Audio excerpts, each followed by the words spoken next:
Que la paix, la grâce, la miséricorde, l'amour, l'assistance, la lumière du Saint-Esprit soit le partage de chacun de vous, mes très chers compatriotes célestes, dans le puissant et glorieux nom de notre Seigneur Jésus-Christ.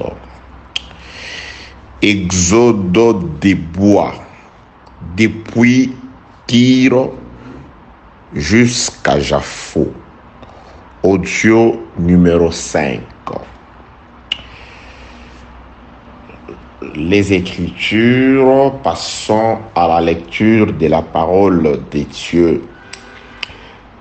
2 Chroniques, chapitre 2, je commence la lecture au 3e verset. Salomon envoya dire à Huram, roi de Tyr: fais pour moi comme tu as fait pour David de mon père, à qui tu as envoyé des cèdres afin qu'il se bâtisse une maison d'habitation. Voici, j'élève une maison au nom de l'Éternel, mon Dieu, pour la lui consacrer, pour brûler devant lui les parfums odoriférants, pour présenter continuellement le pain des propositions et pour offrir des holocaustes du matin et du soir, des sabbats de nouvelle lune et des fêtes de l'Éternel notre Dieu, suivant une loi perpétuelle pour Israël. Je saute pour atterrir au 7e verset. Envoie-moi donc un homme habile pour les ouvrages en or, en argent, en airain et en fer, en étoffe teinte en pourpre, en cramoisi et en bleu, et connaissant la sculpture, afin qu'il travaille avec les hommes habiles qui sont auprès de moi en Juda et à Jérusalem, et que David, mon père, a choisi. Envoie-moi aussi du Liban, des bois, des cèdres, des cypres et des santales, car je sais que tes serviteurs s'entendent à couper le bois du Liban. Voici, mes serviteurs seront avec le tien. Je saute pour atterrir au 15e verset.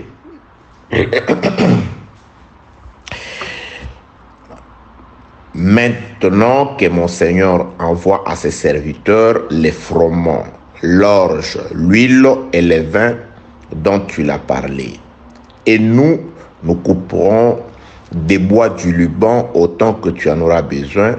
Nous te les expédierons par mer en radeau jusqu'à Jaffo et tu les feras monter à Jérusalem. Très chers compatriotes et concitoyens célestes, il s'agit d'un voyage de masse. C'est ce qu'on appelle communément exode. Exode de bois veut tout simplement dire le déplacement des bois d'un pays vers un autre. Il s'agit du roi Salomon, fils de David, qui avait reçu l'ordre de son père David de pouvoir édifier une maison à l'honneur de l'Éternel. Pour exécuter cet ouvrage, selon les plans de Dieu, écrit de sa propre main, de la main de Dieu, que Dieu a remis ensuite à David, que David va léguer à son fils.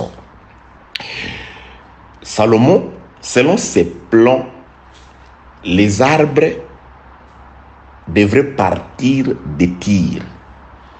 Tyr et Sidon, c'est des nations païennes. Je dis païennes à cette époque par rapport au fait que Dieu avait choisi Israël pour nation en partant d'Abraham qu'il avait choisi, à qui il a fait des promesses.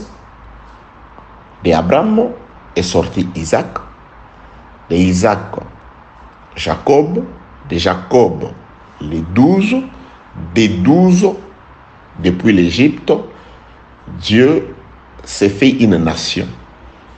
il a fait sortir cette nation par Moïse et Aaron.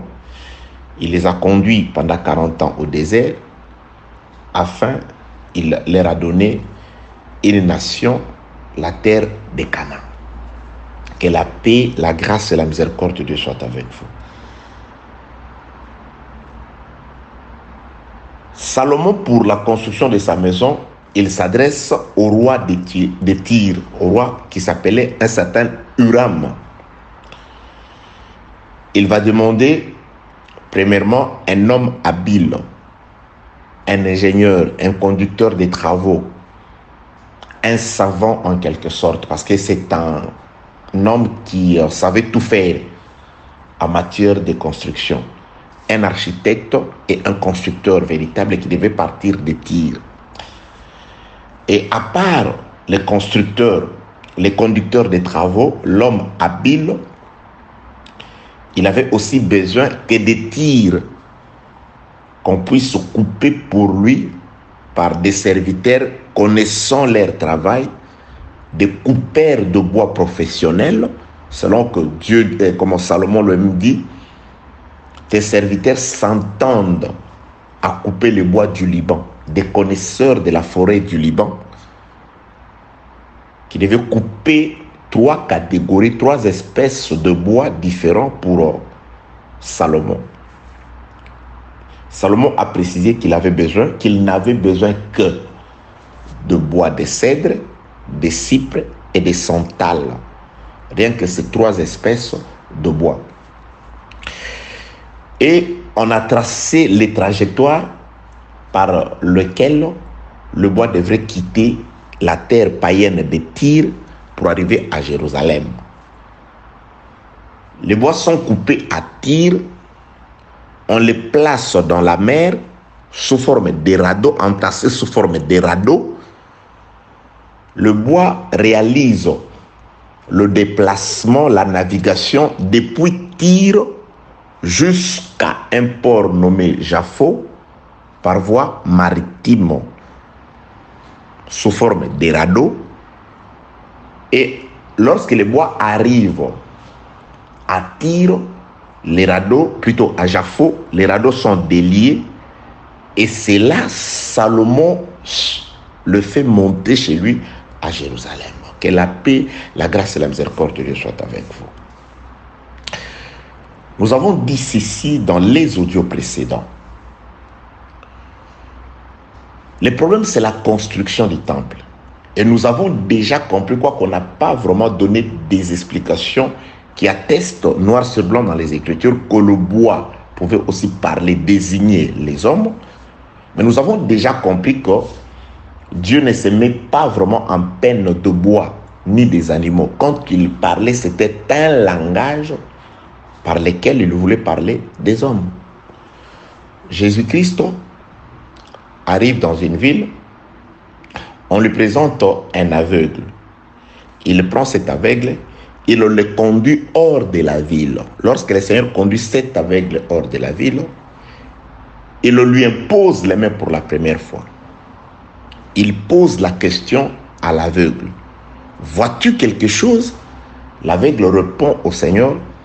Effectivement, je vois les hommes, mais comme des arbres. C'est alors que Jésus-Christ va prier pour lui pour la seconde fois.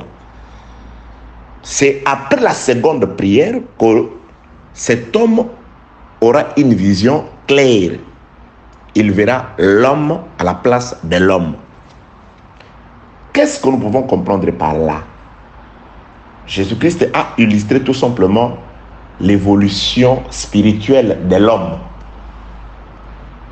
Au départ, l'homme voyait, car c'est aveugle. Comment pouvait-il reconnaître, faire cette distinction, dire je vois les hommes, mais comme les arbres? Comment pouvait-il connaître la forme de l'arbre, la différence entre l'homme et l'arbre, pour établir cette différence si cet homme, avant de devenir aveugle, n'était pas d'abord voyant? Parce qu'il ne pouvait pas dire, il pouvait dire oui, je vois des choses. S'il était né aveugle, ça veut tout simplement dire que cet homme connaissait avant ce qu'était un homme et ce qu'était un arbre. Il avait cette différence en tête. Il est devenu aveugle pendant un temps, et quand on a prié pour lui pour la première fois, quand Jésus-Christ lui a imposé les mains, il peut voir, mais il n'est pas satisfait parce qu'il dit, je vois certainement. Mais ce que je vois, des hommes, ils ont la forme des arbres. Donc cet homme, nous comprenons, c'est tout simplement Adam. Adam voyait avant. Qu'est-ce qu'Adam voyait? Il voyait l'arbre de vie. Il voyait Dieu, il était avec Dieu. Il avait les yeux ouverts pour contempler Dieu. Mais quand il a péché, Adam est devenu aveugle. Il ne pouvait plus voir Dieu, car est aveugle celui qui est éloigné de l'arbre de vie. Jésus-Christ appelait Israël aveugle parce que l'arbre de vie leur a rendu visite, mais ils ne pouvaient pas le voir. C'est ça être aveugle. Vous avez l'enseignement, vous avez les Écritures, mais vous ne voyez pas Christ, vous ne voyez pas Dieu. Vous vous plaisez à suivre des fables, comme certaines personnes qui aiment écouter des choses qui leur donnent la démangeaison, des choses qui sont agréables. Pourquoi? Parce que c'est des choses qui traitent des choses de la terre. Que la paix, la grâce et la miséricorde de Dieu soient avec vous. Donc, Adam, avant de devenir aveugle, c'est-à-dire d'être éloigné, de ne plus reconnaître l'arbre de vie, de ne plus voir l'arbre de vie, Adam voyait, parce qu'il était dans les jardins, au milieu duquel était cet arbre-là. Il voyait. Le péché l'a rendu aveugle. C'est pourquoi celui qui voyait, quand il devient aveugle, si un prédicateur se présente pour lui présenter autre chose que celui qu'il voyait avant, il dira non, non, non, non. C'est pourquoi nous disons ceci, bien-aimés dans le Seigneur. Pour vous, les élus, pour vous qui avez été avec Dieu à l'éternité, vous n'avez pas besoin qu'on vous enseigne autre chose, parce que la vérité, vous l'avez. Moi, j'ai dit, quand je parle, en soi, je n'enseigne pas d'autre chose, que je ne fais que dépoussiérer. Je vous aide juste à découvrir ce que vous sachiez déjà. La vérité, vous l'avez. La foi, vous l'avez. Moi, je vous aide tout simplement à découvrir ce que vous êtes. La parole de Dieu, bien-aimé dans le Seigneur, c'est comme la pluie qui vient juste manifester la nature de la sémence qui a été mise à terre. Si c'est la foi qui a été mise en vous comme sémence, quand je parle, la parole, l'enseignement ne fait que stimuler votre vraie nature. Que la paix, la grâce et la miséricorde de Dieu soient avec vous. C'est pourquoi cet homme, quand on a prié pour lui, il ne pouvait pas se contenter de la première prière de Jésus-Christ. Dire non, je peux voir. Il dit non, je vois. Pasteur, tu prêches, tu parles de Jésus, mais ce que tu dis semble un peu tordu. Il y a des hommes qui sont comme ça. Moi, je vais toujours donner cet exemple. Bien aimé, tel que je suis là, je ne connais pas le nom de l'empereur du Japon. Mais si tu me disais qu'il s'appelle Emmanuel Macron, je te dirais non. Alors, ne me pose même pas la question, si ce n'est pas Emmanuel Macron, c'est que je te dirais, je ne connais pas le nom de l'empereur du Japon, mais je sais que ce n'est pas Emmanuel Macron. Mais je ne connais pas qui est comment s'appelle comment je peux dire, l'empereur du Japon, oui, oui, le président béninois, c'est Yaya Boni, je crois. Le président, je ne sais pas, il y a des choses que je ne connais pas, mais si tu m'apportes une mauvaise solution, je dirais non, c'est pas ça. Que la paix, la grâce et la miséricorde soient avec vous au nom de Jésus-Christ. Mais je ne connais pas le souverain de la Hollande là-bas. Je ne connais pas comment il s'appelle, c'est lui qui règne là-bas. C'est un royaume, je crois, la Hollande. Oui, je ne connais pas, mais je sais que ce n'est pas Félix Tshisekedi. Si tu me dis qu'il s'appelle Denis Sassou Nguesso, je dis non. Que la paix, la grâce et la miséricorde de Dieu soient avec vous. Ok. Jésus-Christ, il a fait sortir cet aveugle de la ville. Il prie pour lui, il lui impose les mains pour la première fois. L'aveugle voit. Mais il voit dans la première prière, lors de la première prière, il voit des hommes comme des arbres. C'est pourquoi j'ai dit qu'il s'agit d'Adam. Adam voyait. Il savait ce que c'est que l'arbre de vie. Il a perdu la vision par le péché, l'aveuglement, le fait d'être éloigné, d'être chassé de l'arbre de vie. Et lorsque Dieu est venu pour prier pour Adam, il a fait sortir du monde, c'est-à-dire il a fait sortir de l'Égypte. Il fait sortir Adam de l'Égypte. Il prie pour Adam. La première prière de Dieu pour Adam, qui voyait, qui est devenu aveugle, c'est-à-dire Israël qui était sur le territoire de Canaan, mais qui s'est retrouvé éloigné de Canaan en Égypte, dans le monde, sur la terre, aveugle, loin de Dieu. Lorsque Dieu veut prier pour lui, il doit descendre et faire sortir Adam de l'Égypte. C'est pourquoi Jésus-Christ doit faire sortir cet homme de la ville. Il l'amène hors de la ville, il lui impose les mains là-bas. Dieu doit faire sortir. C'est pourquoi l'enseignement... Bien aimé, vous comprenez, je crois, pourquoi je vous parle des exodes. Nous partirons d'exode en exode. Il y a l'exode de l'eau qui nous attend, qui m'appelle, qui m'interpelle. Il y a une sœur en Suisse qui m'appelle, pasteur, exode de l'eau. Tu l'auras. Que Dieu te bénisse et je te salue là où tu es. Paix et grâce de Dieu sur toi, au nom de Jésus-Christ. Bien aimé dans les Seigneurs, Jésus-Christ fait sortir cet aveugle. Il le retire de sa ville, de son village. Il l'amène hors de la ville. Dieu descend pour faire sortir Adam sous forme d'Israël de l'Égypte. Il le conduit hors de l'Égypte dans le désert. Dieu impose les mains sur Adam. L'imposition, la première prière de Dieu sur l'homme qui voyait, qui est devenu aveugle, c'est le premier sacerdoce que Dieu a conclu avec Moïse sur le mont Sinaï au moyen des sons des animaux. Ça, c'était la première prière de Dieu sur Adam. Et dans cette prière-là, effectivement, Adam pouvait voir.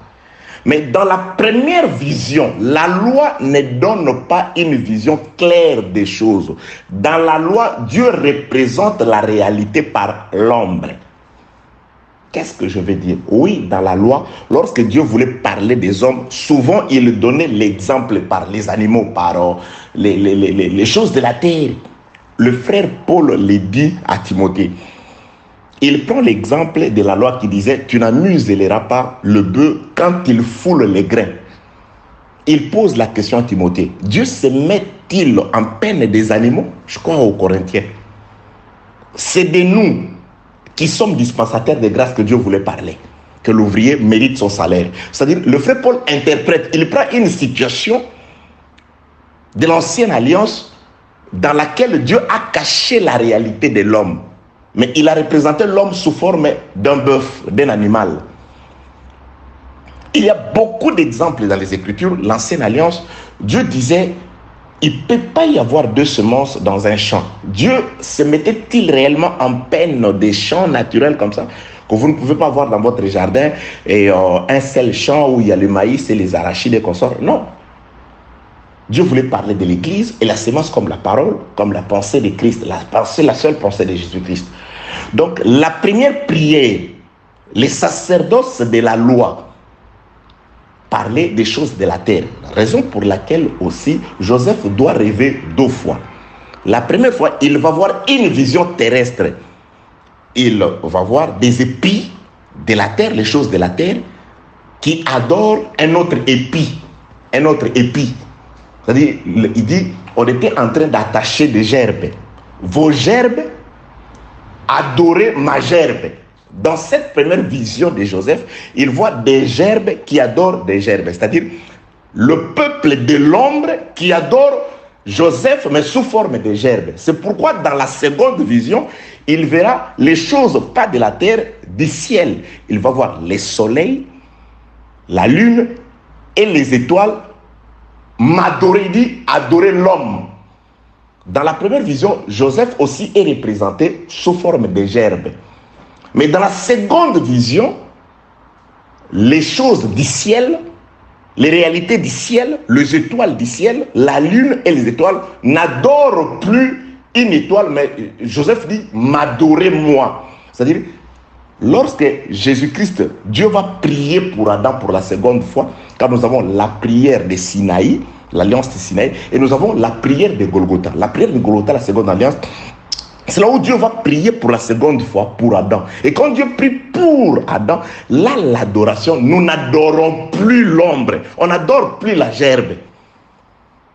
On va adorer l'homme Joseph en réalité. Or, le véritable Joseph aujourd'hui, c'est le Seigneur Jésus-Christ, lesquels dans l'ombre étaient représentés sous forme de gerbe.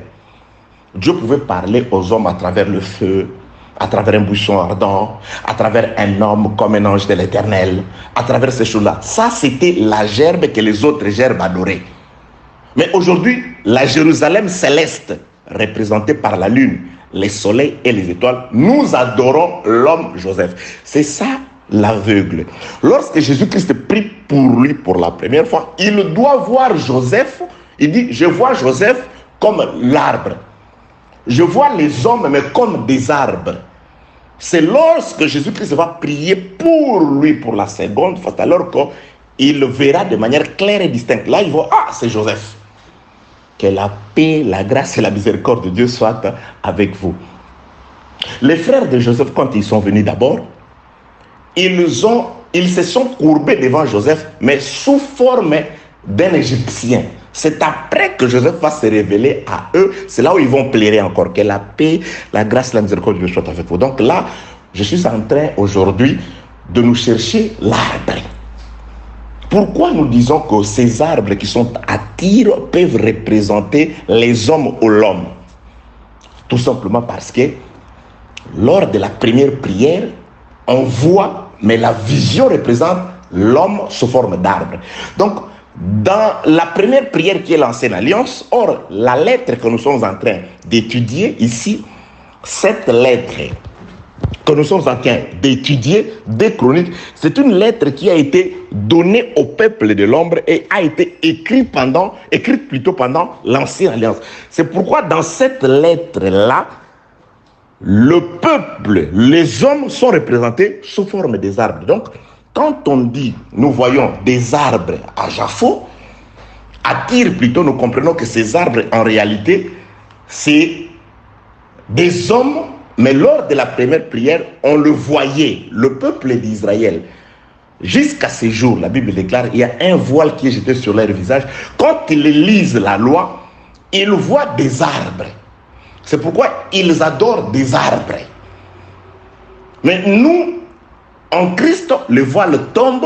Au lieu de voir les arbres de Tyr, nous ne voyons pas des arbres. Parce que ces choses, lorsqu'elles ont été écrites, elles ont été normalement pour notre instruction.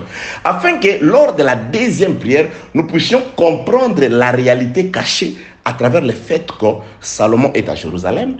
Il libère la parole pour qu'on lui fasse venir depuis une terre païenne des bois qui partent de Tyr jusqu'à Jérusalem. Que la paix, la grâce et la miséricorde de Dieu soient avec vous. Israël traverse plutôt la mer Rouge. Lorsqu'il traverse la mer Rouge, on chante la gloire. 3 jours de marche après, Israël a soif. Il tombe devant une source d'eau qui était là. En essayant de goûter cette source d'eau, Israël se rend compte que la source avait l'eau, mais l'eau était amère. C'est ce qui arrive très souvent. Tu te déplaces, tu dis, voilà, je m'en vais en Europe, aux États-Unis, en Afrique, partout. Tu cherches, il n'y a pas une église ici. Tu as soif.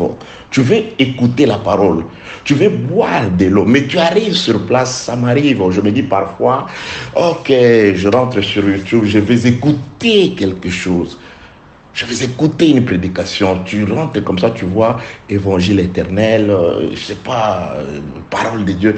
Mais quand il part ici, tu dis non, non, non, ça c'est Mara. L'eau est amère. Le séjour est bon, mais c'est la source. C'est l'eau, c'est l'eau. Le problème, c'est l'eau. L'église est bien construite. Les bâtiments est bien édifiés. Tout est en place. La musique, ok. Les sons, bien réglés. Mais l'eau, non, non, non, non, non.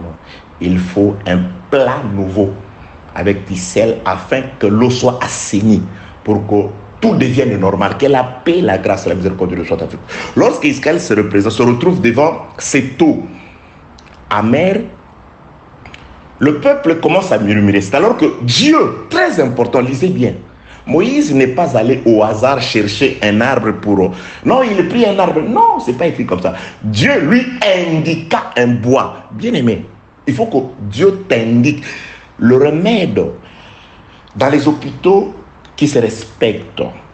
Lorsque vous avez des problèmes, vous allez, c'est un médecin, un spécialiste qui vous consulte. Le médecin vous consulte, il va prescrire, il va écrire la médication, le traitement. Le médecin écrit.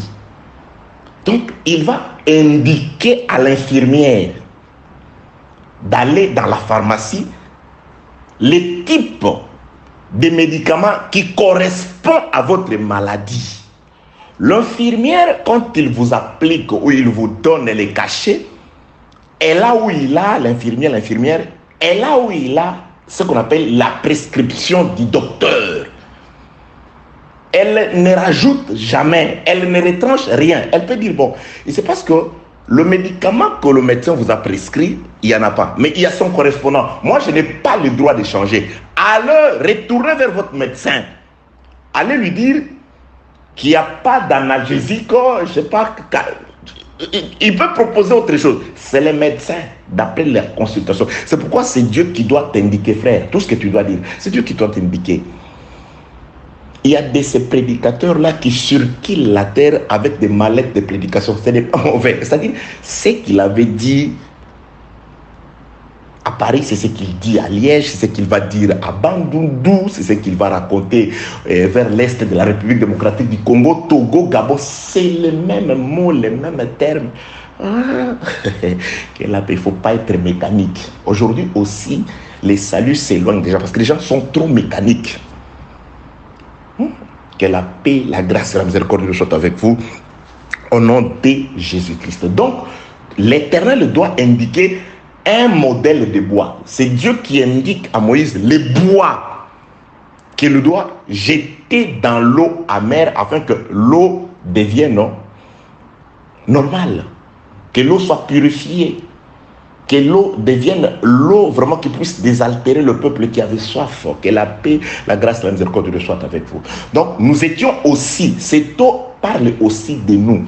Oh oui, parce que le frère Jacques, il parle de l'homme comme une source d'eau qui ne peut pas produire à la fois de l'eau douce et de l'eau amère. Donc soit vous produisez de l'eau douce, soit vous produisez de l'eau amère. Il parlait du comportement de la vie de l'homme. Donc nous étions cette source qui produisait de l'eau amère. Nous n'étions pas capables de désaltérer Dieu qui avait soif. Alors pour faire ça, il fallait qu'on indique à un peuple, le peuple d'Israël, les bois qu'Israël allait prendre, se saisir de ce bois et le jeter. Moïse allait prendre et le jeter dans l'eau afin qu'aujourd'hui, les eaux que nous sommes, nous étions autrefois amers, que nous puissions aujourd'hui devenir de l'eau douce, capable de désaltérer réellement ceux qui avaient soif, même tel que tu es là. Autrefois dans le monde, ne connaissant pas Christ, avant que tu ne reçoives le bois en toi, tu pouvais être amer, tu pouvais être désagréable, tu pouvais être méchant, tu pouvais être craint des hommes. Mais aujourd'hui, quand le bois entre dans toi, l'eau ne garde plus sa première nature. Comment toi tu continues toujours à produire de l'eau amère? Il ne faut pas... Moi, il y a des hommes, quand ils te disent, hey, regarde celui-là, il oublie. Renseigne-toi qui j'étais. Ah, frère, ça c'est nommons un chef et retournons en Égypte. La vieille nature, on ne s'en rappelle plus. Tu ne peux pas aller utiliser ta vieille nature pour venir nous faire, pour nous intimider, nous qui sommes dans les Seigneurs. Ce n'est pas parce que tu fus un grand boxeur, voleur, assassin, que lorsqu'il y a quelque chose, un bémol dans l'assemblée, et toi tu vas aller chercher tes... Donc tu n'as jamais jeté ces gants-là, tu ne les jamais jeté très loin. Ta costume, ton sabre là, avec lequel tu tuais. Tu dis, il ne faut pas, moi je ne suis pas n'importe qui, renseignez-vous. Vous voulez qu'on se renseigne sur ce que tu étais avant? Est-ce important? La bonne nouvelle, c'est pas ça. C'est pas ça. Ça, c'est la mauvaise nouvelle. La bonne nouvelle, c'est l'être nouveau que tu es devenu. La bonne nouvelle, c'est la personne patiente que tu es censé devenir. La bonne nouvelle, c'est la personne qui supporte les autres que tu es censé devenir. La bonne nouvelle, c'est celui qui est fort, capable de supporter le faible et de le relever. Voilà. C'est dont nous avons besoin. Tu ne nous envoies pas nous renseigner sur ce que tu étais avant, ça ne nous intéresse pas, ça n'intéresse pas Christ. Sinon, il t'aurait laissé là-bas, si et seulement s'il t'a ramené. Tu es comme la femme de l'autre. Tu aimes trop ce qui est resté, tu resteras. C'est pourquoi tu vois, tu ne bouges pas, tu ne changes pas, tu n'évolues pas. Tu es comme un bloc de sel. Pourquoi? Parce que tu regardes trop du côté de Sodome. Tu te soucies, moi, vraiment ces énergumènes, c'est joue de moi. Ça c'est moi. Ça c'est vraiment... merci Jésus. Dites merci à Jésus.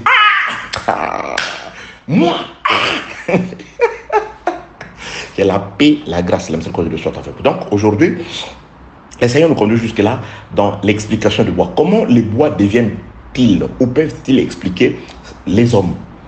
Nous savons Jésus-Christ, lesquels d'abord, il va prendre un aveugle, il va le faire sortir de la ville.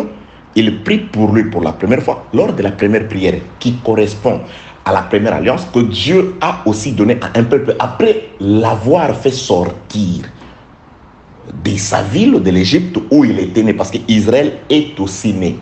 Cette génération qui est descendue, elles sont tous morts. Donc c'est des gens qui sont nés en Égypte. Les Moïse et toute cette génération sont nés là-bas.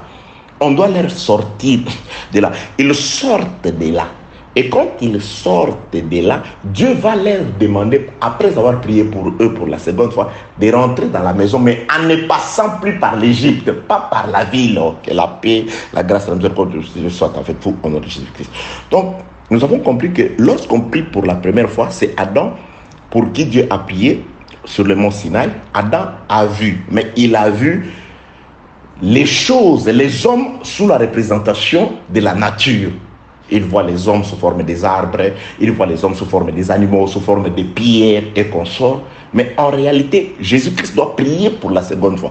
C'est pourquoi nous disons ceci. Un prédicateur qui répète la loi, les hommes ne voient pas. Il y a des gens qui dansent déjà. On a prié qu'une seule fois pour vous. Il faut que vous veniez qu'on prie pour la seconde fois, afin que vous ayez une vision claire et distincte. Qu'on vous mette la collyre dans les yeux, que vous puissiez distinguer l'ombre de la réalité, que vous ne restiez pas à adorer la gerbe. Il n'est plus temps d'adorer la gerbe. Ce sont des gerbes. Les gens qui sont de la terre, les choses de la terre du monde, qui adorent la gerbe. Mais lorsqu'on prie pour la seconde fois, on cesse d'être la gerbe, on devient des êtres célestes, c'est-à-dire les étoiles, la lune et les soleils. Là, l'adoration, c'est l'homme de Joseph qu'on adore. C'est pourquoi aujourd'hui, on n'adore plus l'ombre. Nous adorons la réalité.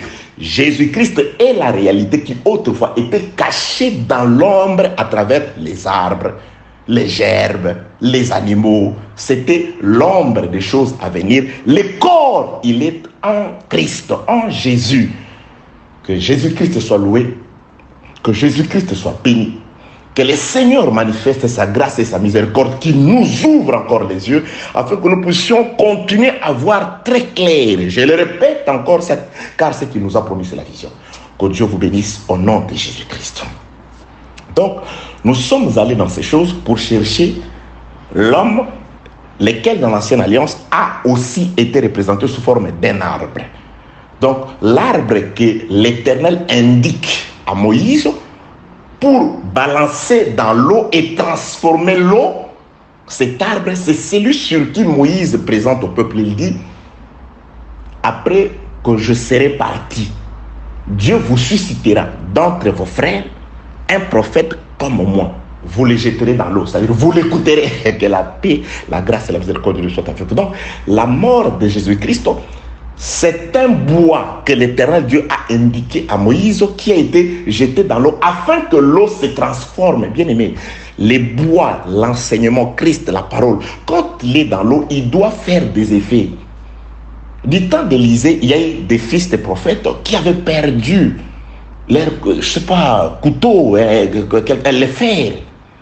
Lorsque le bois intervient, l'homme d'Élysée doit comprendre, les bois déjà avaient transformé l'eau. Mais ces bois doivent ramener à la surface, quel que soit le poids du fer, mais le bois doit le ramener à la surface. C'est pourquoi aussi, bien aimé dans le Seigneur, Christ, c'est le bois qui a ramené à la surface tout ce qui a été perdu dans les eaux de la mort, dans les nations, dans la confusion, dans les idolâtries et consorts. Nous étions là-bas. Nous étions cette portion de terre dans l'eau. Il fallait qu'on nous fasse sortir. Nous étions ces fers qui a été perdu. Le fer était à l'extérieur. Il est entré dans l'eau. Et le bois est allé chercher le fer pour le ramener à la surface. Que la paix, la grâce et la miséricorde de Dieu soient avec vous. Bien-aimé, un pasteur, un ministre de Dieu, un envoyé du Seigneur, un dispensateur de différentes grâces du Seigneur, c'est quelqu'un aussi c'est comme un bois. Quand il est dans l'eau, lui, il surnage. Il n'entre pas dans l'eau. C'est-à-dire, toi, un homme de Dieu, mais tu vis la mondanité. Comment? Tu es censé faire sortir, faire émerger le fer, mais c'est toi qu'on retrouve englouti aussi dans la saleté, dans la boue, dans la mondanité, dans le péché. Tu n'es pas différent de ceux que tu prétends sauver. Comment toi, tu peux t'hasarder de venir maître nageur pour sauver les gens qui sont en train de nager ou qui sont en train de pouvoir se noyer si tu ne sais pas nager? Tu dois d'abord avoir la capacité qu'a le bois, c'est-à-dire de surnager, d'être au-dessus de la mêlée, de ne pas être comme ceux qu'il est venu sauver. Car c'est celui qui est debout, c'est celui qui peut oser relever celui qui est tombé. Toi, tu tombes, comment tu peux prétendre faire sortir les autres? Que la paix, la grâce et la miséricorde de soient avec vous au nom de Jésus-Christ. Bien-aimés dans le Seigneur, très chers compatriotes célestes, nous sommes dans le bois. Donc c'est Jésus-Christ qui nous indique, c'est Jésus-Christ qui est d'abord, lui, le bois. Il l'a dit, il y a plusieurs passages des Écritures, vous le savez déjà. On est en train de l'entraîner pour être crucifié. Les femmes de Jérusalem pleurent après lui. Il dit, femmes, ne pleurez pas après moi, mais pleurez sur vous et sur vos enfants. Car si l'on fait ça, à moi qui suis un bois vert, à combien de fortes raisons ils le feront sur vous qui êtes des bois secs. Vous comprenez? Donc Israël, aujourd'hui, est resté de bois secs. On n'est plus de bois secs, nous. Avant, Jésus-Christ était le seul bois vert. Nous étions tous des bois secs. Il fallait qu'on nous ramasse pour qu'on aille nous mettre au feu. Mais Jésus-Christ, par sa mort, il nous a transmis de sa sève. Aujourd'hui, nous sommes devenus de bois vert. C'est pourquoi il nous ordonne, comme bois vert, à produire. Produisez les fruits dignes de la sève que vous avez reçue, dignes de l'esprit, du Saint-Esprit, de l'eau, de la pluie, de la source de Jésus-Christ que vous avez reçue. Que la paix, la grâce et la miséricorde de Dieu soient avec vous. Donc, on est toujours dans l'exode des bois qui doivent partir de Tyr jusqu'à Jaffo, destination finale Jérusalem. Donc ces bois, en quelque sorte, lors de la première prière, quand Jésus-Christ prie pour la première fois pour Adam, Jésus-Christ permet à ce que Adam voie les hommes, mais sous forme des arbres. Mais aujourd'hui, Jésus-Christ a prié pour la seconde fois pour Adam. Et quand il prie pour Adam, aujourd'hui, l'œuvre de la croix, l'enseignement du Saint-Esprit, aujourd'hui, quand vous recevez, c'est là où vous vous rendez compte, oui, on voit, Adam va voir l'arbre qu'il avait vu avant. Il dit, ah, ok, maintenant je peux voir. La loi, je pouvais voir déjà, mais c'était dans une certaine confusion. Les hommes avaient la forme des arbres. Mais là, l'homme, c'est l'homme. Que la paix, la grâce et la miséricorde de Dieu soient avec vous. C'est pourquoi, lorsque des scientifiques lisent les Écritures, ils arrivent sur 2 Chroniques chapitre 2, verset 16, du 1er au 16e verset. Ils disent, le roi Salomon, là il parle scientifiquement, voilà, normalement, les temples, voilà, ça c'est la théologie, comprenez comme ça, c'est des bois, arrêtez-vous au bois. C'est-à-dire, on n'a prié qu'une seule fois pour vous. Venez recevoir la seconde prière, la puissance du Saint-Esprit dans l'enseignement. Vous verrez les choses de manière claire et distincte. Que la paix, la grâce, la miséricorde, l'amour et l'assistance du Saint-Esprit en nous, afin que nous puissions voir les choses de manière claire sur vous, au nom de Jésus-Christ. Bien-aimés dans le Seigneur, très chers compatriotes et concitoyens célestes, la parole de Dieu est libérée. Lorsque la parole est sortie, la parole exprime la volonté de l'homme de Salomon de se construire, non, pas de se construire, de construire un temple pour l'Éternel. Et la construction des temples va ouvrir une brèche, une porte d'entrée aux arbres qui sont du côté de Tyr. Les arbres qui sont du côté de Tyr profiteront de la grâce. La grâce, c'est la construction du temple. La construction du temple est une nouvelle de grâce pour les arbres de Tyr. La construction du temple permet aux arbres, aux hommes de Tyr, nous l'avons expliqué, les arbres comme les hommes qui sont à Tyr vont être coupés, séparés de la terre de Tyr, Ils vont commencer les voyages, l'exode par la mer, on ne sait pas combien de jours. Qui connaît le nombre des jours, c'est lui-même Salomon. Combien de jours on va mettre? Mais il y a une parenthèse là-bas, un enseignement, le nombre de jours qu'on va mettre. Nous savons tout simplement que c'est une navigation qui partira du soir au matin. C'est-à-dire toute la nuit, on va naviguer. Le matin, à l'aurore, on arrive à Jafou. Que la paix, la grâce et la miséricorde de Dieu soient avec vous au nom de Jésus-Christ. Donc, les arbres de Tyr trouvent grâce par rapport à la pensée de David, qui était inspiré par l'Éternel, de pouvoir édifier un temple à Jérusalem. Donc, nous allons à Jérusalem parce qu'un temple, il a été décidé qu'un temple doit y être construit. Et nous sommes participants de ce temple-là. Nous sommes partie prenante de ce temple-là. C'est pourquoi j'ai dit, le véritable temple, l'épouse, on arrivera à Apocalypse chapitre 21, dit, l'épouse, c'est le temple, c'est la ville. Donc l'épouse se constituera. Elle est en train d'être préparée ici afin d'aller se constituer là-bas. Que la paix, la grâce, la miséricorde de Dieu soit avec vous au nom de Jésus-Christ. Mais avant toute chose, avant tout déplacement des arbres, nous disons toujours que les choses doivent partir du ciel. Car il est écrit, Jésus-Christ, Adam prophétise d'abord. C'est pourquoi l'homme quittera son père et sa mère, s'attachera à sa femme et les deux deviendront une seule chair. Avant que les deux ne deviennent une seule chair, d'abord, celui qui réalise le mouvement, c'est qui? C'est l'homme d'abord. Il doit d'abord commencer par quitter là où il était. C'est pourquoi le véritable homme qui a quitté, c'est la pluie. Homme, c'est la pluie. Oui, les Français, the rain in English, the rain, la pluie. Chuva en portugais. Chayu, chinois. Tayu, yoyu, achayu.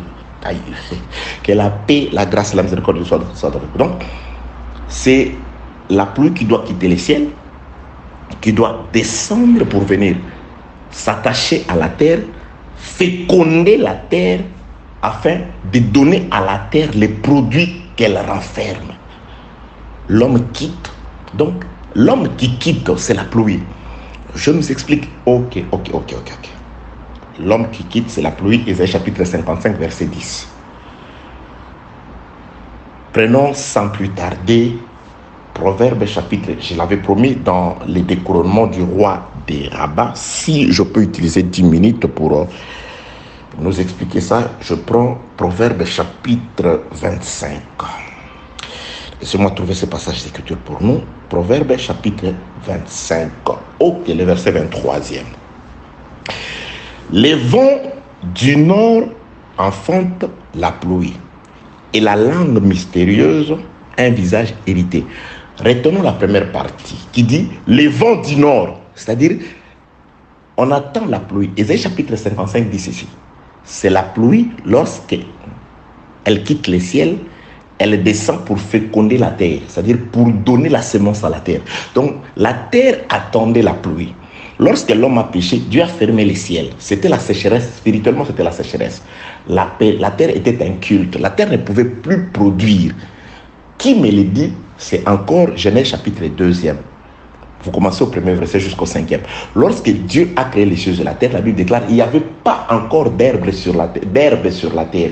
Aucun arbre n'était sur la terre. Pourquoi? Parce que les Écritures donnent deux raisons. Parce qu'il n'y avait pas de pluie et parce qu'il n'y avait pas non plus d'hommes pour cultiver la terre. Ça, c'est très, très important. Que la paix, la grâce, la miséricorde de Dieu soient avec vous. Mais qu'est-ce que nous cherchons dans tout ça? Nous cherchons ce qui va activer le départ de bois. C'est-à-dire, pour que le bois, j'en suis encore là, pour que le bois quitte Tyr, il faut que du ciel, de Jérusalem, des choses s'effacent. Et le proverbe nous dit, un vent doit sortir du nord pour venir enfanter la pluie. Or, la pluie, c'est la parole. Ésaïe 55, 10. Et la pluie, quand elle vient, c'est elle qui vient permettre à ce que l'exode commence sur la terre, que le voyage commence sur la terre, que le bois commence à quitter Tyr pour commencer le voyage vers Jérusalem. D'abord, Salomon doit parler. Et la parole de Salomon, c'est ça la pluie. Mais la pluie, quand elle vient pour féconder la terre, les Écritures disent dans le livre des Proverbes que cette pluie-là, elle vient d'abord sous forme du vent. Le vent qui va enfanter la pluie vient du nord, c'est-à-dire là où vous êtes, prenez votre boussole, cherchez les 4 points cardinaux. Où se trouve le nord? Est-ce que le vent qui enfante la pluie vient réellement du nord? Bien sûr que oui. C'est pourquoi nous sommes retournés dans Genèse chapitre 2. Laissez-moi lire, pour beaucoup plus de précision. Oui, oui, très important. Que la paix, la grâce et la miséricorde de Dieu soient avec vous. Nous sommes dans un enseignement. Je bénis le Seigneur pour l'amour que nous avons pour la parole, pour la grâce que Dieu nous a faite de connaître sa parole, de connaître la vérité. Genèse chapitre 2, le verset 4e. Voici les origines des cieux et la terre. Quand ils furent créés, lorsque l'Éternel Dieu fit une terre et des cieux, quelle profondeur il y a là, une seule terre et des cieux. Aucun arbuste des champs n'était encore sur la terre, et aucune herbe des champs ne germait encore. Explication, pourquoi? Pourquoi quand Dieu a créé les cieux et une terre, la terre n'avait pas d'arbuste, pas aucune herbe. La terre était inculte, infertile. Pourquoi? L'explication, c'est Dieu lui-même. Dieu est le propre enseignant, le véritable, le meilleur d'ailleurs, le seul enseignant de sa propre parole. Il explique pourquoi il dit ça. Je reprends la lecture. Genèse chapitre 2, verset 5. Lorsque l'Éternel Dieu fit une terre et des cieux, aucun arbuste des champs n'était encore sur la terre. Et aucune herbe des champs ne germait encore. Car l'Éternel Dieu n'avait pas fait pleuvoir sur la terre et il n'y avait point d'homme pour cultiver la terre. Bien aimé, ces choses, lorsqu'il n'y en a pas dans ton église, quels que soient les chants que vous entonnez, les cantiques, peu importe ce que vous faites, peu importe la grandeur de votre pasteur. C'est un pasteur très riche à la manière des hommes bénis. Il se déplace en jet, il vit, il roule carrosse dans les manoirs, il vit. Bien aimé, s'il n'y a pas ces deux choses, c'est que votre église est une terre inculte. C'est une terre stérile, aride. Parce que la terre, quand Dieu l'a créée, elle ne pouvait pas manifester d'arbustes et des herbes des champs parce qu'il n'y avait pas l'homme et la pluie. C'est pourquoi, quand Adam a péché, il ne manquait que ces choses, l'homme et la pluie. L'homme qui était à côté dans la piscine de Bethesda, cet homme-là disait, quand Jésus-Christ s'est approché de lui, il dit, ben, qu'est-ce que tu fais là? Il dit, l'eau est là, la piscine est là. L'ange descend aussi. Mais moi, j'ai un problème. Mon problème, ce n'est pas le manque de la parole biblique, non. Mon problème, ce n'est pas que la puissance de Dieu, il est là, la puissance, elle est là. La parole, elle est là. Dieu, c'est le temps où Dieu manifeste la puissance. C'est le temps où l'enseignement est en train d'être fait. Mais le problème pour moi, c'est que je n'ai personne. Il cherchait un homme. C'est-à-dire, tout ce qui manquait à l'humanité, c'était un homme. Et Pilate va présenter, il dit, voici l'homme. L'homme, c'est celui-là. Il manquait un homme. Et cet homme-là, pour prouver que c'est lui l'homme qui avait la pluie en lui, lorsqu'on a crucifié, les soldats voulurent partir. Il dit, il inspirait un soldat. Non, viens. Viens avec ton épée. Viens fourrer mon côté. Je vais prouver que c'est moi l'homme qui a la pluie dont la terre attendait pour produire les herbes. Un soldat vient avec son épée, il perça les côtés de Jésus-Christ, l'eau et le sang. Et le pluie, c'était la preuve que c'est celui-ci, c'est l'homme qui renferme la pluie, c'est l'homme dont la terre attendait. Et le jour de la Pentecôte, il a fait pleuvoir cette pluie abondante, cette pluie de la grâce. Et c'est la même pluie qui continue à pleuvoir sur les saints jusqu'à ce jour. Que la paix, la grâce, la miséricorde et l'amour de Dieu soient avec vous au nom de Jésus-Christ. J'aime Dieu parce qu'il nous ouvre les yeux pour le voir dans les Écritures. Rentrons dans Proverbe chapitre 25 qui dit que le vent du nord enfante la pluie. Ben, c'est où encore le nord? Le nord, ce n'est pas le pays de la Scandinavie là-bas. Non, vous en faites pas. Vous n'êtes pas le nord de Dieu. Vous êtes les Nord à la manière des hommes. Je ne sais pas, parfois, on regarde, on voit parfois, on étudie. Moi, on suit certaines théories, je ne sais pas, non, voilà, cette carte-là, elle est mal disposée, la carte de la Terre. Normalement, l'Europe, c'est, oh, ok, entretuez-vous, cherchez qui est au nord, qui est au sud. Moi, ce que je sais, notre nord, duquel descend les vents qui enfantent la pluie, c'est les nords des Écritures. Cherchons les nords des Écritures, des Écritures et des Écritures, des Écritures. Je suis dans le livre de Psaume chapitre 48. C'est lui qui nous indique notre nord. Psaume chapitre 48. Je commence au premier verset. Cantique. Psaume des fils de Corée. L'Éternel est grand. Il est l'objet de toutes les louanges dans la ville de notre Dieu, sur la montagne sainte. Belle est la colline, joie de toute la terre, la montagne de Sion, virgule, les côtés nordiques ou les côtés septentrional, c'est la ville du grand roi. Les côtés septentrional, c'est la ville du grand roi. Blanchard, Proverbe parle du nord, là tu vas nous chercher une écriture qui parle du septentrional, ne vous en faites pas, c'est des synonymes. On dit parfois Orient, Orient veut dire Est, on peut parler de l'Est comme de l'Orient. On dit parfois Occident, Occident veut parler de l'Ouest. Le soleil se couche à l'Ouest, le soleil se couche à l'Occident, c'est des synonymes. On dit parfois Midi, côté méridional, Midi veut dire Sud, c'est des synonymes. Ils sont dans la navigation, on emploie parfois des termes comme ça, méridional, le méridien, midi, orient. On dit parfois septentrion, ça veut dire nord. C'est des synonymes, allez voir dans les dictionnaires, nord, virgule, septentrion, midi, méridional, ça veut dire sud, orient, ça veut dire est. Il y a des termes tels que gauche, droite, bâbord, tribord, que la paix, la grâce et la miséricorde de Dieu soient avec vous au nom de Jésus-Christ. Donc, je reviens, c'est juste une explication pour nous aider à comprendre la pensée du Seigneur. Belle, psaume 48, verset 2e, belle est la colline, joie de toute la terre, la montagne de Sion, les côtés septentrional, les côtés nord, c'est la ville du grand roi. Côté nord, le nord, là-bas, c'est la ville du grand roi. Au nord, c'est la ville du grand roi. Un autre enseignement, nous parlerons du nord. Parce qu'il y a quelque part où Job est en train de chercher Dieu. Dit, je cherche Dieu, je ne le trouve pas. J'y vais au nord, il est occupé. Ça veut dire quoi? Job dit, quand il est allé au nord, il a trouvé Dieu occupé. C'est un enseignement, c'est une nourriture pour vous. Priez, lisez, craignez Dieu, Dieu va vous ouvrir les yeux, Dieu va vous aider dans le domaine qu'il veut que vous excellez. Si Dieu ne vous voit pas comme prédicateur bien-aimé, vous pouvez gêner, prier. Dieu dans sa grâce, dans sa miséricorde, il va vous indiquer là où il veut que vous soyez, afin que vous puissiez réussir, ou que vous soyez utile pour le corps, et que vous soyez utile pour l'œuvre de Dieu.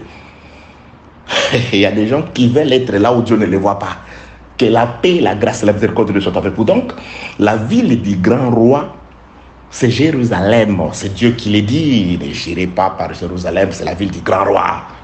La ville du grand roi, c'est Jérusalem. D'après les Écritures, les positionnements dans la boussole de Dieu de Jérusalem, c'est au nord, c'est du côté septentrional. Alors, Marion savait que c'est que le frère qui écrit la lettre des Proverbes 25 dit, 25-23, du côté septentrional, c'est de là qu'un vent doit sortir, et ce vent-là, c'est lui qui va venir enfanter la pluie. La terre attend la pluie pour féconder. Mais lorsque la pluie vient, elle vient sous forme d'un vent. Et ce vent-là, sa destination, son origine, son pays d'origine, il doit venir du septentrion du nord. Or, le nord de Dieu, il y a une ville. C'est pourquoi le véritable vent qui vient enfanter des pluies, il doit sortir de Jérusalem. C'est pourquoi le vent qui vient enfanter la pluie dans le pays de Tyr, pour permettre la sortie des bois, doit sortir de Jérusalem. Alléluia. Je bénis Dieu. Que Dieu soit loué, que Dieu soit béni, que Dieu soit glorifié. Jésus-Christ est le vent. Ah, Jésus-Christ est le vent. Ça, c'est pas moi. Jean chapitre 3e. Je nous prends juste 2-3 minutes. Jean chapitre 3e. Jean chapitre 3e. Jean chapitre 3e. Ok. Jésus-Christ est en conversation avec un grand docteur de la loi, un pharisien nommé Nicodème. Descendons dans le 8e verset du 3e chapitre du livre du frère Jean. Jean 3, 8. Les vents soufflent où il le veut. Et tu entends le bruit, mais tu ne sais d'où. Là, il ne s'adresse pas à Blanchard. Il s'adresse à Nicodème, un grand docteur d'Israël qui ignore la nouvelle naissance. Parce que moi, par la grâce, toi et moi, il nous a donné l'intelligence pour connaître la nouvelle naissance. C'est-à-dire, nous, par le Saint-Esprit, nous connaissons l'origine et la destination du vent. Nous connaissons le voyage du vent. Ben, c'est ce que nous sommes en train de vous enseigner. Mais Nicodème, avant la mort de Jésus, ce n'était pas seulement Nicodème, même ses propres apôtres, même ses propres disciples. Les Écritures disent qu'ils ne croyaient pas non plus en lui. Avant qu'il ne meure, ils avaient des doutes. Donc, ils ne connaissaient pas l'origine de Jésus, le vent, qui sort de Septentrion. Et ils ne connaissaient pas non plus où il allait. Un jour, il a tenté de leur parler de sa destination. Il dit, bon, allons à Jérusalem afin que le Fils de l'homme y soit tué. Pierre, il ne comprend pas. Il dit, ne plaise à Dieu, tu ne mourras pas. C'est-à-dire, il ne comprenait pas aussi qu'il était venu pour mourir. Que la paix, la grâce et la miséricorde de Dieu soient avec. Car les vents doivent enfanter la pluie. Mais les vents n'enfantent pas la pluie vivante. Les vents doivent monter sur leur croix. Les vents doivent mourir et on doit le percer afin que la pluie sorte. Et Blanchard, et Pierre, et Paul, et Jean, et Jacques puissions recevoir la pluie afin que comme terre, nous puissions manifester de l'herbe, des arbustes, des fruits aujourd'hui. Nous produisons les fruits. Je vous enseigne parce qu'il y a un vent qui a enfanté la pluie là-bas. Quand il s'est endormi, parce que Adam ne peut pas enfanter la véritable pluie qui est la femme, parce que nous sommes aussi la manifestation de la pluie, de la vie. Si Adam ne se couche pas, il doit dormir. Dieu doit l'enfoncer dans un profond sommeil. Que la paix de Dieu soit avec vous au nom de Jésus-Christ. Je rentre dans la conversation entre Jésus-Christ et l'homme de Nicodème. Jean chapitre 3, verset 8. Les vents soufflent où il veut, et tu entends, toi Nicodème, tu entends le bruit. Mais tu ne sais d'où il vient, ni où il va. Il en est ainsi de tout homme qui est né de l'esprit. Or, quand il parlait, là, il n'y avait qu'un seul homme qui était né de l'esprit. C'était lui, le seul en qui a habité toute la plénitude de l'esprit de Dieu. C'était lui. Donc, il est ce vent-là. Il dit, Nicodème, les vents, toi tu entends seulement je parle. Je t'émerveille. Je fais des miracles. Vous êtes émerveillés. Mais en soi, vous ignorez d'où je suis venu, ni où je vais. Jésus-Christ confirme que quand il parlait des vents à Nicodème, il parlait de lui. Allons-y chercher dans les Écritures. Je relis. Que la paix et la grâce de Dieu soient avec vous. Nous sommes à la recherche du vent. Pourquoi? Parce que nous voulons comprendre et confirmer que Salomon doit d'abord envoyer les vents, la parole. Et la parole, lorsqu'elle arrive à Tyr, c'est par la parole de Salomon que le bois peuvent commencer l'exode. Bien, mais tu ne peux pas même changer de vie, de comportement si tu n'écoutes pas la parole. Si tu ne t'assois pas dans la parole, c'est la parole qui doit te transformer. C'est la parole qui doit te conduire, t'arracher. Je l'ai dit, même l'homme de Lot, pour s'arracher, pour être arraché de Sodome, il fallait que les anges le tiennent par la main, que les anges le fassent sortir de là, le retirent de là. C'est pourquoi la parole qui retire les arbres de Tyr, cette parole sort de Jérusalem. Jérusalem, c'est la ville du grand roi. Et Jérusalem, d'après les Écritures, c'est ça la ville septentrionale. C'est ça la ville du nord. Et Proverbe dit, de cette ville doit sortir un homme comme pluie qui doit venir enfanter la pluie, comme vent qui doit venir enfanter la pluie à la croix, à la mort. C'est pourquoi, et Seigneur, Jésus-Christ, il doit vraiment être juif. Les sauveurs doivent vraiment être juifs. Les saluts viennent des juifs. Jean 4, Jésus disait à la femme samaritaine, Zacharie le dit, en ces jours-là, 10 hommes de toutes les nations saisiront un juif par les pans de son vêtement. Ils diront, nous irons avec toi, car Dieu est avec toi. Les saluts viennent des juifs. Pourquoi seulement? C'est Dieu qui a résolu dans son conseil que ça va être comme ça.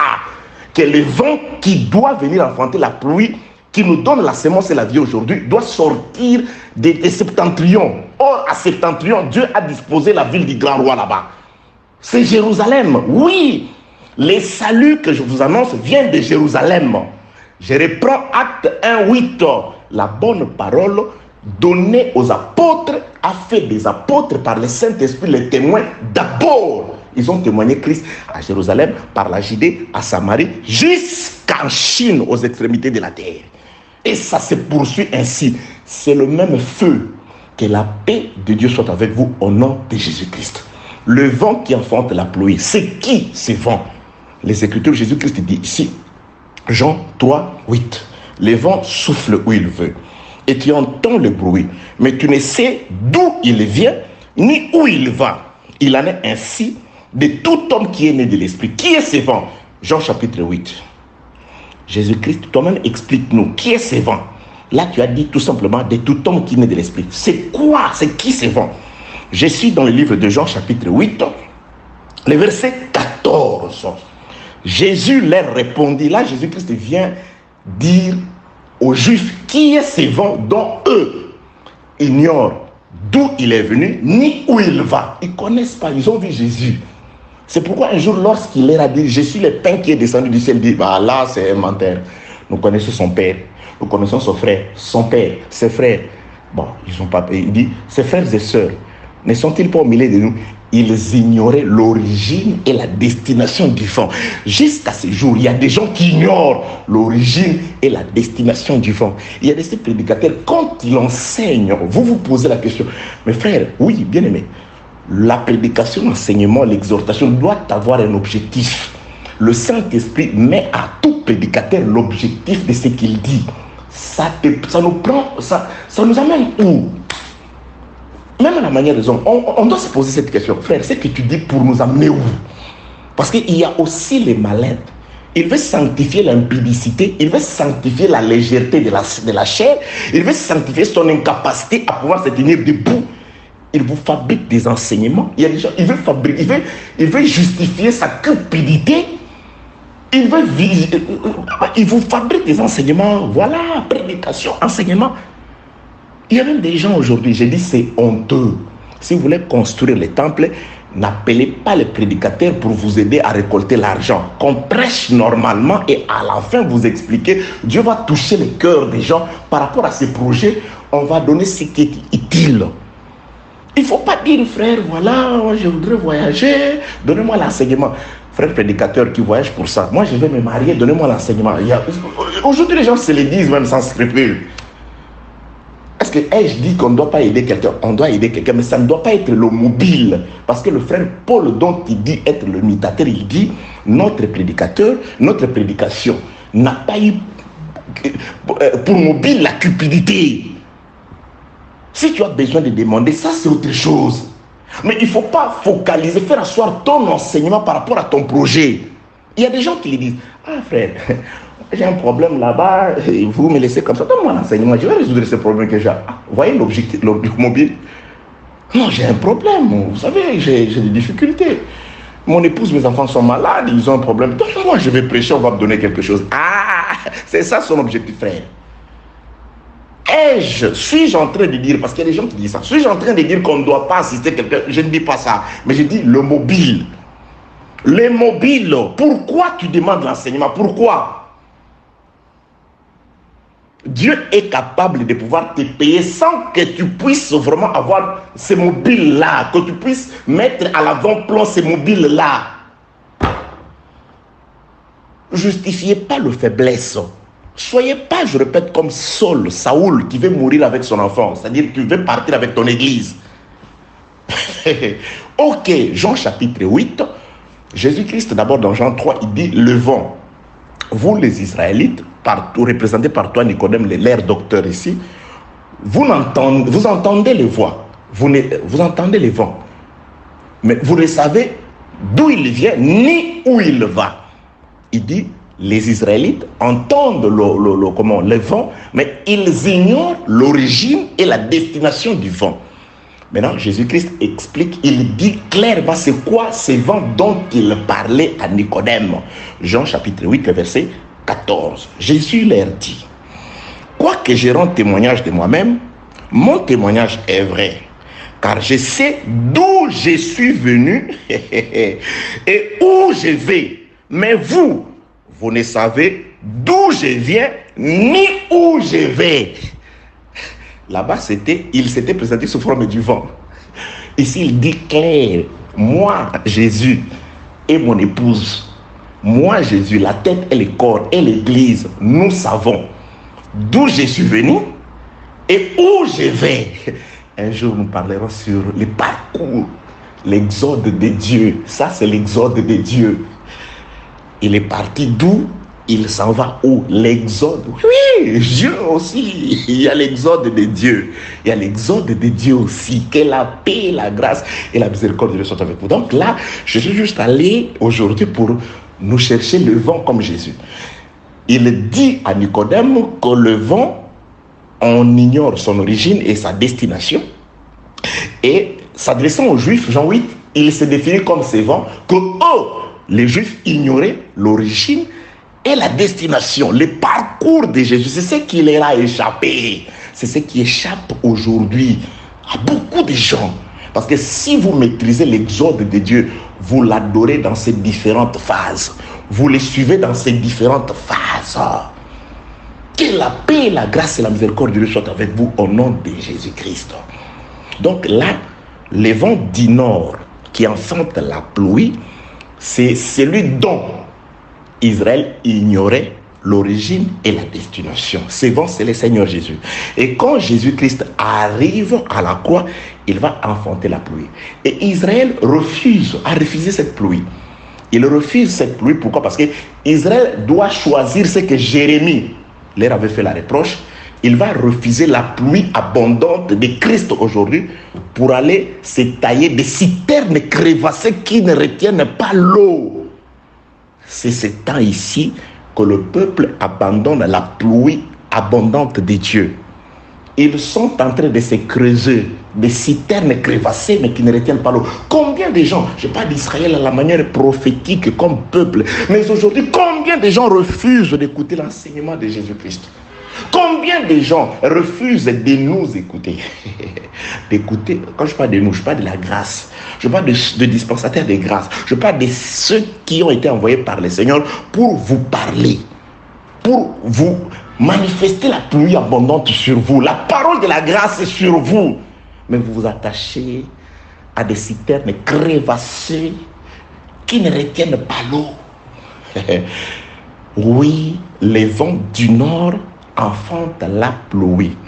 Et la pluie est importante. Je finis dans le passage d'écriture que vous savez. C'est quoi le rôle de la pluie? Ésaïe chapitre 55, verset 10. C'est là où je vais chuter. Ésaïe chapitre 55, verset 10e.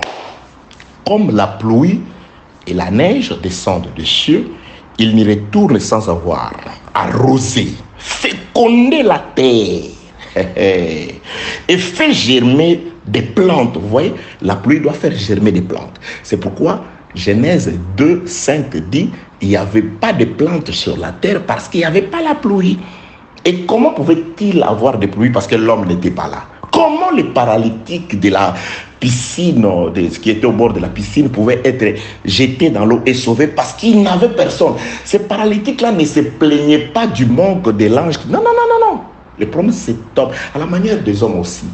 L'enseignement, c'est le temps où la pluie est là. Mais dans certaines églises, cette pluie-là ne vous arrive pas parce que vous n'avez personne. Celui que vous appelez ministre, c'est un animal. Un homme animal. C'est un animal sauvage qui tue, qui vous égare par ce qu'il dit et par ce qu'il fait. Vous comprenez, Isaïe chapitre 55, verset 10, comme la pluie et la neige descendent des cieux, ils n'y retournent sans avoir arrosé, fécondé la terre et fait germer les plantes, sans avoir donné de la semence au semeur et du pain à celui qui mange. Ainsi en est-il de ma parole qui sort de ma bouche, et elle ne retourne point à moi sans effet, sans avoir exécuté ma volonté et accompli mes desseins. Les desseins de la parole qui sort comme la pluie, c'est que un temple doit être édifié à Jérusalem, et le dessein est que les serviteurs tyriens doivent être mélangés aux serviteurs qui sont auprès de Salomon afin de pouvoir couper les arbres. Vous voyez les dessins de la parole dans le pays de Tyr, séparer les arbres de la terre, le mettre dans l'eau, les entasser ou les lier sous forme de radeaux, les conduire jusqu'à Japhos, pas dans une autre direction, jusqu'à Japhos. À Japhos, de là, Salomon descend personnellement, il délie le bois, il les conduit à Jérusalem. Il sait comment fera-t-il, lui, Salomon, pour faire monter les arbres. Bien aimé, lorsque moi je vous conduirai jusqu'à Japhos, comment vous monterez? Ça, je ne sais pas. Ça, je ne sais pas. Comment ça va? Ça, je ne sais pas. Moi, je sais tout simplement que vous partirez. Moi, je m'efforce à vous conduire jusqu'à Japhos. Je m'efforce à veiller à ce que vous soyez toujours attachés les uns les autres. Nous arriverons à Japhos. Là, moi, je vais fermer ma Bible. À Japhos, là, moi, je vais me reposer. Ça va être son tour. Parce que les problèmes de Japhos à Jérusalem, ça, c'est l'histoire de Salomon. Parce qu'à Japhos, c'est déjà le port désirable. Que la paix, le port désiré. Que la paix, la grâce et la miséricorde de choses avec vous. Donc, de Jérusalem, il fallait que sorte là-bas la parole et que cette parole vienne aider le déplacement du bois. Est-ce que j'aurai le temps de... Oui, lisons juste, je vais lire, je ne vais pas expliquer ce que dit Amos, afin de passer à autre chose. Amos chapitre 4, on dit quelque chose concernant Jérusalem. Amos chapitre 4e. Amos chapitre 4, je commence au premier verset, voilà. Il arrivera dans la suite des temps que la montagne de la maison de l'Éternel, qui est à septentrion, entre guillemets, ce n'est pas écrit, là moi j'ai expliqué, sera fondée sur les sommets des montagnes, qu'elle s'élèvera par-dessus les collines et que le peuple y afflueront. Des nations s'y rendront en foule et diront, venez et montons à Jérusalem, à la montagne de l'Éternel et à la montagne de Dieu de Jacob, afin qu'il nous enseigne sa voie et que nous marchions dans ces sentiers. Car des Sion sortira la loi et de Jérusalem la parole de l'Éternel. Si vous descendez, verset 3, il sera le juge d'un grand nombre de peuples, l'arbitre de nations puissantes, lointaines, et de leurs glaives ils forgeront des oyaux, et de leurs lances des serpes. Une nation ne tirera plus l'épée contre une nation, et l'on n'apprendra plus la guerre. Cette prophétie s'accomplit en plusieurs phases. Du temps des rois de Salomon, elle s'est accomplie en partie, parce que Salomon a vécu 40 ans de paix. L'Église aujourd'hui, cette prophétie aussi s'accomplit de manière spirituelle, et elle s'accomplira totalement au temps appelé règne millénaire. Elle s'accomplit. C'est pourquoi j'ai dit, si vous comprenez l'origine du voyage, de l'exode de Dieu, d'où il est parti et où il va, vous allez faire asseoir toutes les promesses à son temps et à son peuple. Donc aujourd'hui, je voudrais prendre notre part par rapport à cette promesse. Il est venu instaurer la paix. Éphésiens chapitre 2e, attendez. Éphésiens chapitre 2e, je commence au 14e verset. Car il est notre paix, lui qui de deux n'en a fait qu'un, et qui a renversé le mur de séparation, l'inimitié, ayant anéanti par sa chair la loi des ordonnances dans ses prescriptions, afin de créer en lui-même avec le deux un seul homme nouveau, et établissant la paix, et de les réconcilier l'un et l'autre en un seul corps, avec Dieu par la croix, en détruisant par elle l'inimitié. Il a aussi de manière spirituelle établi la paix. Nous étions deux peuples, Israël et nous, eux, peuple de Dieu, nous les nations. Aujourd'hui, il a pris une portion spirituelle d'Israël, les gens qui ont accepté Christ, et nous, une portion de chez les nations. Il a fait de nous un seul peuple. Entre nous, nous avons aussi fait taire les armes. C'est-à-dire les armes de guerre se sont converties en les serpes, c'est-à-dire des instruments de travail. Nous faisons avec les champs. Ce qui était pour la guerre hier, aujourd'hui, nous les utilisons comme instruments de travail dans les champs. Donc, il a aussi instauré la paix. Mais avant d'arriver là-bas, verset 2 de Michée chapitre 4, de Jérusalem sortira la parole de l'Éternel.